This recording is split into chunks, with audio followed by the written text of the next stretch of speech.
So this exercise related to electric field and the capacitor. Till question 23, I have solved the question. So I'll start with question 24. This is a very important topic in the syllabus as a variety of questions are there from this topic.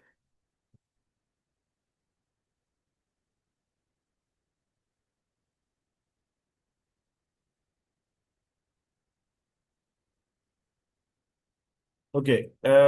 Question 24, as the topic is related to electric field and the capacitor. So there's a point charge is placed at X as shown. You can see at position X, there's a point charge. When we use the term point charge, it means like the size of the charge is negligible, we can neglect. Add lines to the diagram, equipotential at intervals of, add lines to the diagram to show equipotential at intervals of equal potential difference. So what actually happens as we move away from the charge, we know the strength of electric field is equals, for a point charge, is equals to kq over r square. So means as we move away from the charge, as the distance increases, the strength of the electric field will decrease. Okay. And the force will also decrease. Equipotential surfaces means like where we have a same work done is force multiplied by distance. So if the electric field is decreasing, the force experienced by the charge will also decrease. So the distance between the equipotential surfaces will increase. So if I say like 10 volts is there, the potential difference between the two equipotential surface. So if we draw the first one, the first two are closer. The first two are closer to each other. It should be like a concentric as X. So first two are closer. Second and third should have a large space. Then third and fourth should be much larger. So what is the reason for that? Because equipotential surface means like the work done from moving from one surface to another same. Like if I use a work done or do a work done of a 10 joules here, the same amount of a work is done 10 joules. But why the spacing is different? Because work done depends on force and distance. As we are closer to the charge, the force was greater, so the distance between the equipotential surfaces was shorter. So same amount of energy is used to move from one equipotential surface to another. But as the force gets weaker, so the distance should increase. So we'll have the same amount of work done. Like if I say the force here was 10 newtons. The first force was 10. So the distance was 2. So the energy will be 20 joules. But the second force is like, let's say 2. So what should be the distance? The distance should be 10. So but the same amount of energy should be used. That's why the two equipotential surfaces, like second and third, have more space or large space as compared to first and second.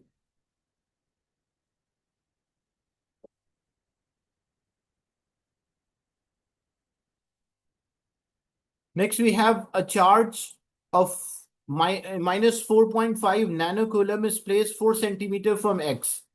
Calculate the magnitude of the force acting on this charge due to X and X is 7 nanocoulomb.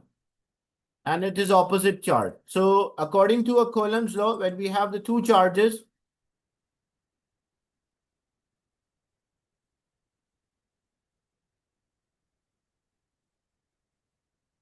so if we have two charges are there,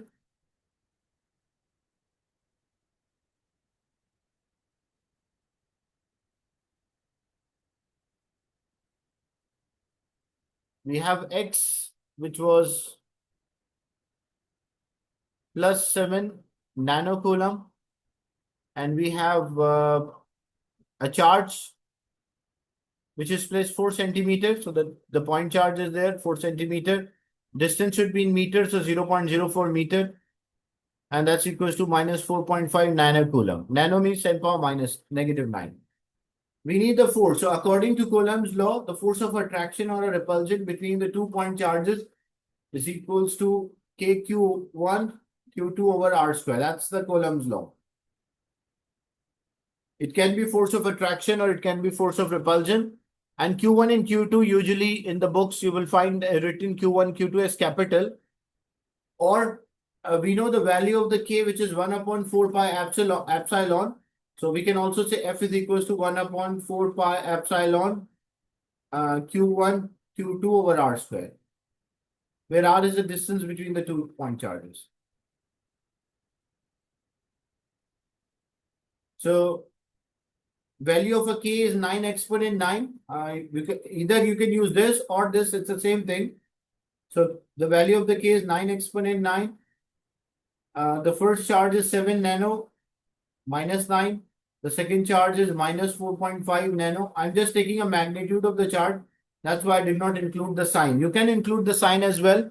Like you can write here minus negative sign. And the distance is 0.04 square.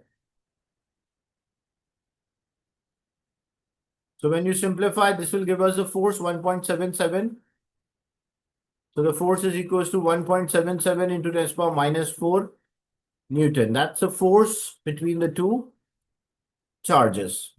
And negative answer means like the force is attractive. And the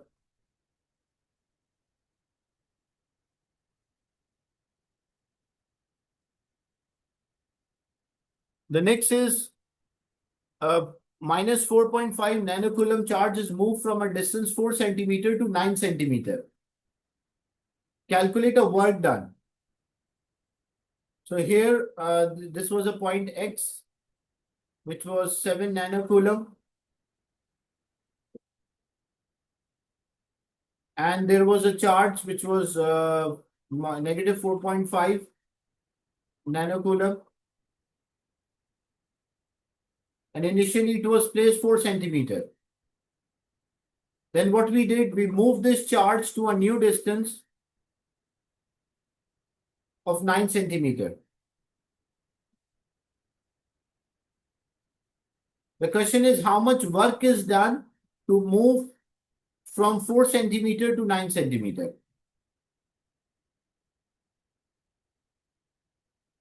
Because the force is not constant, like we have the formula. See, we have the formula work done is force multiplied by distance. But the problem when we move the charge, the force will not be constant. We know the distance moved from 4 centimeter to 9 centimeter, that is equals to, like the difference is 5 centimeter. But the thing is, when the charge is moved, the force is not constant. So I cannot use this formula that the work done is force multiplied by distance. Because I don't know what will be the force. It will be continuously changing. So for such question, what we can do, we can find the potential or a voltage. Like what we can simply do, we can find the potential or the voltage at 4 volts. And then we can also find the potential or the voltage. Like we'll find the voltage here or the potential.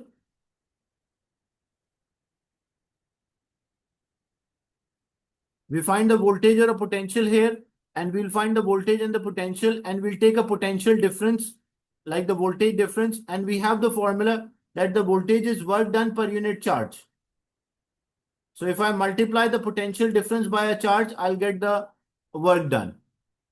So first we'll find the potential at this point, which we can say V1. So if I call V1 the potential at this point, and the formula for potential V is equals to KQ over R. That's a formula for the potential. Or you can also say in place of K, you can also substitute 1 upon 4 pi epsilon naught. The value of the K is this. So V is equals to KQ over R. K is 9 exponent 9. The charge is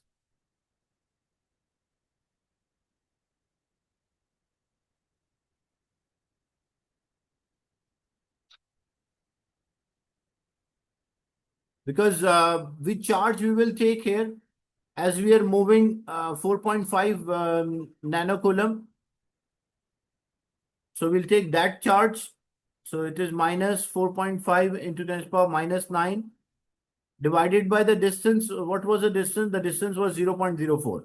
So this will give us V1. Then we'll find the potential here, V2. What is the voltage here? The value of the K is 9 exponent 9. The charge was 4.5 into 10 to the power minus 9.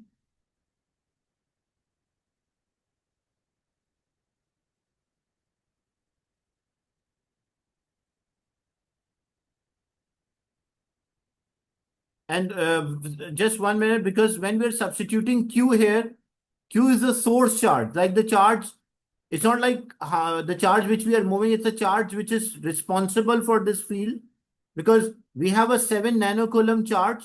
That is the original charge, and we are moving 4.5. So when we calculate the potential, we calculate a potential for this charge. That's why I should not substitute 4.5, I'll substitute 7 nanocoulomb. So it will be 7 into 10 to the power minus 9 here. And this will also be 7 into 10 to the power minus 9 divided by 0.09. It was 9 centimeter. So this will give us V1 and V2. Then I'll take a potential difference, the difference in the voltage. So V2 minus V1, I'll get the potential difference. After getting a potential difference, now when this, what is this Q? This Q is the charge which we move. Now I'll substitute 4.5. So after getting a potential difference, I'll multiply by negative 4.5 into 10 to the power minus 9. I'll get how much work will be done. Is it clear? This example? Yes, sir. So whenever you see a question related to work done moving charge in another electric field of another charge, so this is a way. A student was investigating the capacitor of a capacitance that's set up in the circuit, as you can see. Give 2 reasons why the circuit did not operate as intended. Like the student planned to use the circuit to measure a potential V across the capacitor as it was charged and discharged through R. Give 2 reasons why the circuit did not operate as it intended. Like student want to measure the voltage across the capacitor, but it's not working. So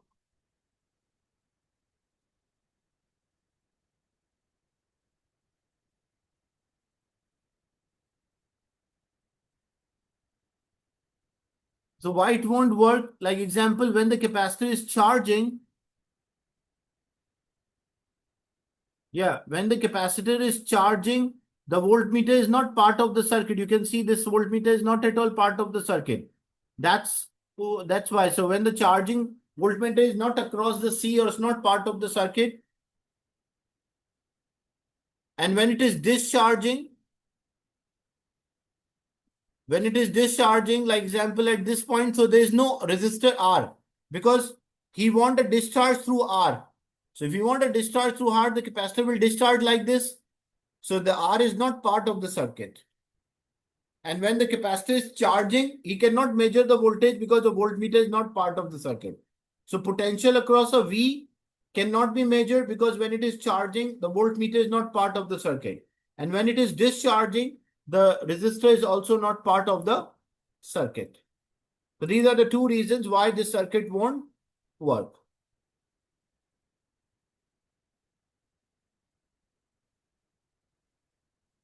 The student moved the switch from a position X to Y at time t is equals to 0, and student record the value as a t increase, and he plotted a graph. You can see this is a discharging of the capacitor. The capacitance is 2 microfarad. Determine the resistance through which determine the resistance in the circuit when the switch was at position Y. So he moved from X to Y. So we want a resistance of the circuit when the switch is moved here.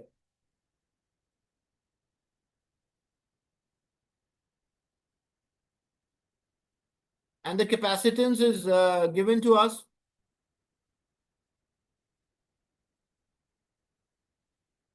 So we can use a formula, like this is a voltage graph. So we can use a formula V equals V naught e raised to power minus T over RC. We have C, the C is there. V naught is a maximum voltage which we can use our graph for the maximum voltage. V is the voltage at a certain time interval. So you can take any voltage for this.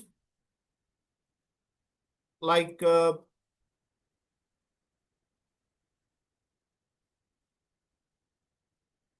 so what is the maximum? 10 boxes equals to 1. So each is 0.2. So this is 6.2. 6.2 is the maximum voltage.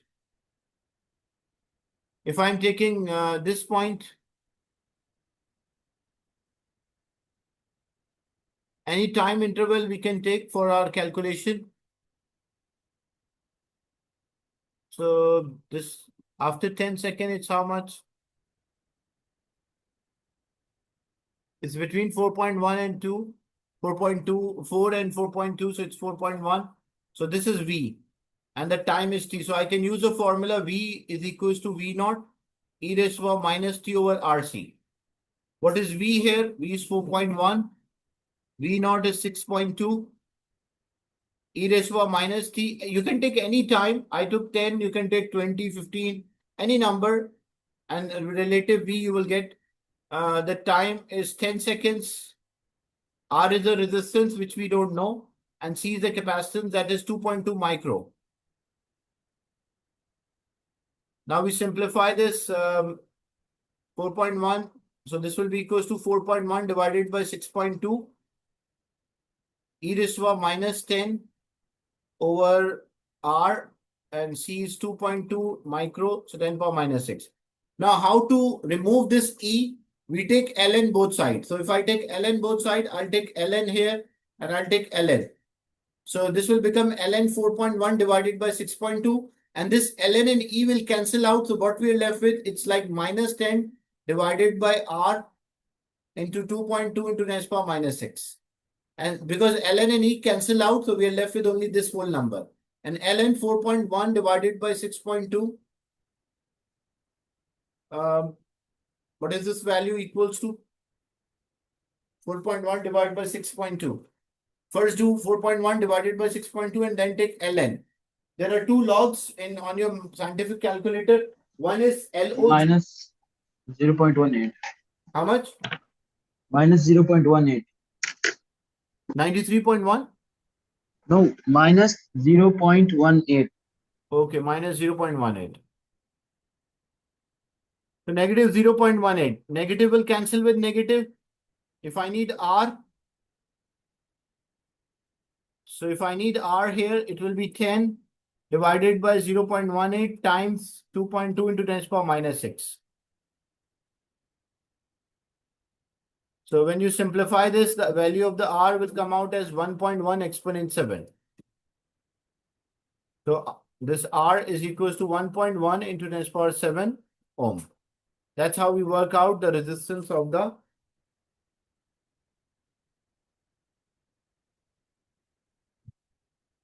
resistor, which is of the circuit actually through which it is discharging. Determine the average current between 0 and 30 seconds.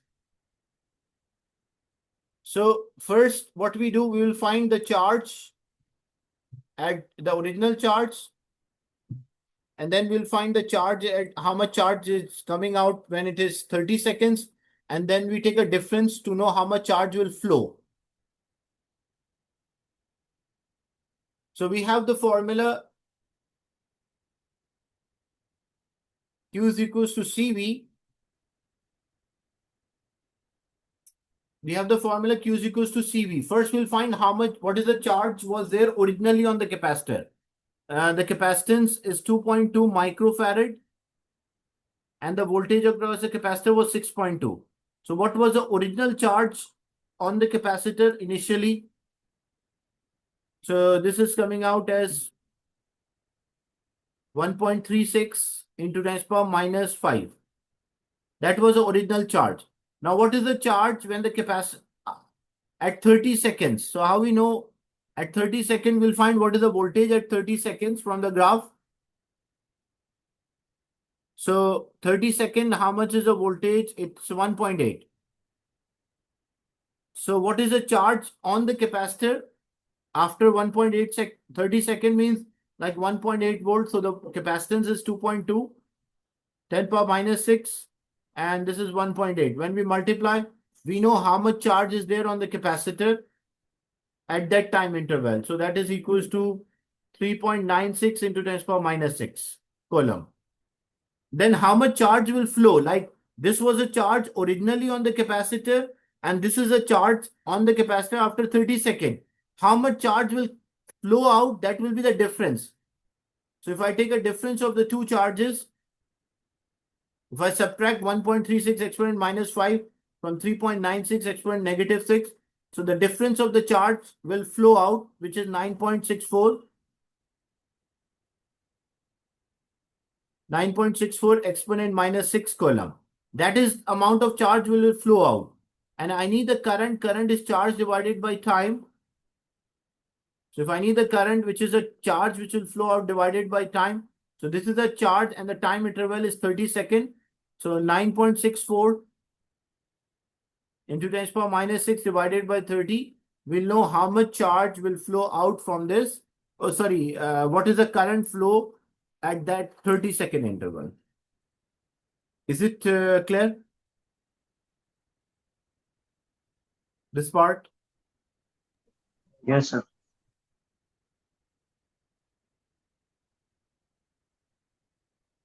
Then calculate the energy dissipated.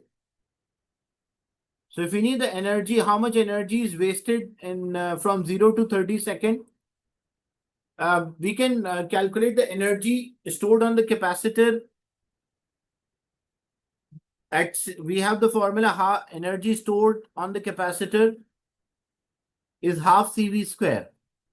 So first we'll find what was the energy stored on the capacitor when it was 6.2 volt, and 30-second interval the voltage was 1.8 volt. And we'll take a difference of the energy to know how much energy being dissipated by the capacitor. So initially it will be half. C is the capacitance 2.2 into 10 power minus 6, and the voltage is 6.2 square. And the energy at 1.8, it will be 1.2 half 2.2 into 10 power minus 6 times 1.8 square.